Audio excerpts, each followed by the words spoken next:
טוב, בחוק לישראל בעזרת השם, סנהדרין, page 43b. ואמר רבי יהושע בן לוי, בזמן שבית המקדש קיים, אדם מקריב עולה, שכר עולה בידו.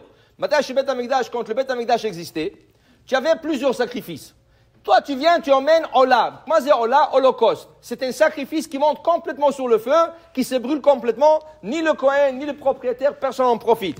Quel sachar, quelle mitzvah tu as reçu? Sachar Ola. Tu as reçu la mitzvah d'emmener un sacrifice qui s'appelle Ola. Okay? Mincha, tu as emmené une pâte. Un pauvre, il n'a pas de moyen d'acheter ni mouton, ni même pas une tourterelle, même pas un oiseau. Alors, qu'est-ce qu'il a emmené? Mincha, moi c'est mincha, de la farine. Le Kohen l'a mélangé avec de l'eau. Il a mis de l'huile, il a fait une pâte, on appelle ce sacrifice mincha. Cette mincha-là, cette pâte-là, okay? Le Kohen il prend un morceau, il la brûle sur le feu. Le reste se mange par le Kohanim. Mincha, sachar mincha beado. Si tu as emmené mincha, tu as eu la récompense, beshamayim, ah, regarde, il a fait la mitzvah d'emmener un mincha au Bet Amikdash. Aval, mi shedaato shefala, ma'ale alav hakatuv, kilu ikriv kol hakorbanot kulam. Celui qui est humble, la Torah le considère comme s'il a emmené Hatat, Ola, Mincha, Shlamim, Toda, tout ce que tu veux. Quelqu'un qui est humble, quelqu'un qui se prend pas pour quelque chose de trop important. Velo'od, et la she'en tfilaton im eset. La plus grande chose qu'Akadosh Baruch Hu peut donner à un homme, à une personne humble, qu'il écoute sa prière. C'est pas évident qu'Akadosh Baruch Hu écoute ta prière. Akadosh Baruch Hu écoute, et s'il exauce. Il écoute la prière de tout le monde. Mais est-ce que tu mérites qu'il exauce ta prière? Quelqu'un qui est humble, Akadosh Baruch Hu dit celui-là, tout ce qu'il demande, je lui donne. Ça, c'est plus que le sacrifice. Et il dit ici, Amar Rabbi Lazar, Le'olam yagdim Adam tefila latzara. Shilmale lo yagdim Avram tefila latzara, ben Betel, ben Ai, lo nishtam l'Eché Israël, sarid ou palit. Toujours, il faut prier avant que le problème arrive. N'attends pas de tomber malade pour prier. Prie pour ta santé quand tu es bien. Dis à Hachem, s'il vous plaît, que je ne tombe pas malade, qu'il ne m'arrive pas ça, pas qu'il ne m'arrive pas, que je sois toujours en bon. Il ne faut pas il ne faut pas avancer les choses. Il faut dire que je sois toujours en bonne santé, je puisse vous servir, que je puisse aller à la synagogue et tout ça. Toujours, il faut prier pour sa santé. Il dit, j'ai rien, Baruch Hashem, le cholestérol est bon, le sucre est bon. Non, non. Il faut prier avant que ça arrive. Parce qu'après, quand tu vas tomber malade, Hasbe Shalom, ça va prendre beaucoup plus de mérite pour guérir. Alors, dit le Rabbi Lazar, Kodem, et regarde, où est-ce qu'on apprend? Où est-ce qu'on apprend? Avraham Avinu, il vient de rentrer en Israël. Il vient d'arriver en Israël. Akadosh Baruch Hu dit, Lech Lecha, quitte ton pays natal, va en Israël. Va. Il a dit pas en Israël, il a dit va. Il arrive Canaan. Ah, Avraham, ici, je veux que je t'installe. Qu'est-ce qu'il fait Avraham? Il fait la tournée d'Israël. C'est pas Birthright qui font la tournée d'Israël. Il a fait la tournée d'Israël. Il est parti du sud, nord, est, ouest. Et où est-ce qu'il va, Avraham? Qu'est-ce qu'il cherche? Il n'y avait rien. Il y avait du sable en Israël. Qu'est-ce qu'il y avait à cette époque en Israël? Il n'y avait rien. Okay? Il y avait peut-être des tribus qui étaient installées, mais qu'est-ce qu'il y avait? Rien. Il est parti dans un endroit qui s'appelle Beth-El, et juste à côté, Haï. Il est parti là-bas, il a fait un hôtel, il a fait des sacrifices. Pourquoi Abraham fait ça? Dit la Gemara, tu sais pourquoi il a fait ça? Il a vu une vision que ses enfants vont arriver là-bas, il y aura un problème à ses enfants. Ils vont avoir un problème.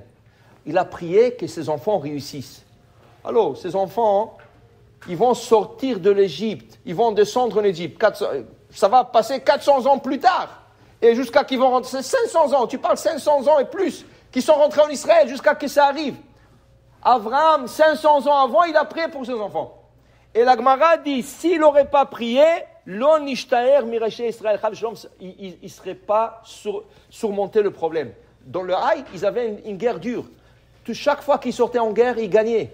Dans le Haï, ils ont perdu 36 soldats. Tu sais qu'est-ce qui est pour l'armée Israël? Un soldat. Il y en a qui disent que c'était un soldat considéré comme 36. Il y en a qui disent que c'était 36 soldats. C'est grave pour le peuple d'Israël, pour l'armée d'Israël. Pour l'armée d'Israël, de perdre un soldat. Un soldat, il n'y a pas de prix. Okay? Ils ont perdu 36 soldats dans le Haï. Mais si Abraham n'aurait pas prié, la Gemara nous dit, il n'y aura personne qui serait resté dans cette guerre. Ils auraient tué tous les soldats là-bas. Okay? Pour vous dire, c'est ça, qu'est-ce qu'ils disent les rabbins aujourd'hui? À Méron, ce qui est arrivé à Méron, 45 personnes qui sont mortes. Okay? s'il n'y aurait pas ces 45, avec les missiles qui sont tombés maintenant, va savoir combien de morts il aurait eu. Okay? C'est grâce aux prières à Rabbi Shimon Bar Yochai et à Akadosh Baruch Hu, il a pris 45 pour protéger tout un peuple. Va savoir, ces missiles-là, tu sais qu'est-ce que c'est un missile qui tombe? Okay? Et Baruch Hashem, il n'y avait pas de morts, il n'y avait pas de morts, des petits dégâts matériels. Ça, c'est les prières de Rabbi Shimon Bar Yochai. C'est grâce à ça. Alors, on ne sait jamais. Toujours, il faut prier avant que ça arrive. Parce qu'après, ça arrive, ça prend plus de mérite. Ça ne dit pas que tu ne peux pas. Oui, tu peux. Mais ça prend plus de mérite. Alors, la Gemara conclut. Rish Lakish Amar, Kol ha'me'ametz atzmo batfila melemata, en lo tsarim melemala. Il dit toujours, il faut s'enforcer dans la prière. Dans la prière, il faut se renforcer. Qu'est-ce que ça veut dire? Prie avec ferveur. Qu'est-ce que tu cours? Où tu cours? Okay? Prie avec ferveur, c'est pour toi. C'est pour ta santé, pour ta parnassa, pour tes enfants, pour tout ce que tu as besoin pour toi. Alors, Ma'ametz, ça veut dire renforce-toi à te concentrer dans la prière. Et il dit, si tu le fais, tu n'auras pas des ennemis en haut. Ça veut dire qu'il n'y aura pas des anges. Parce que vous savez qu'est-ce qu'ils font les anges des fois? Des fois, une personne est prise avec quelque chose d'Hachem. Les anges disent, non, ils ne méritent pas. Qu'est-ce qu'ils font? Ils bloquent la prière. Ils mettent la main comme ça, la prière ne monte pas chez Akadosh Baruch Hu. Ils bloquent. Alors, si tu pries, tu te forces dans la prière, ces anges-là, ils ne bloquent pas ta prière. Elles passent.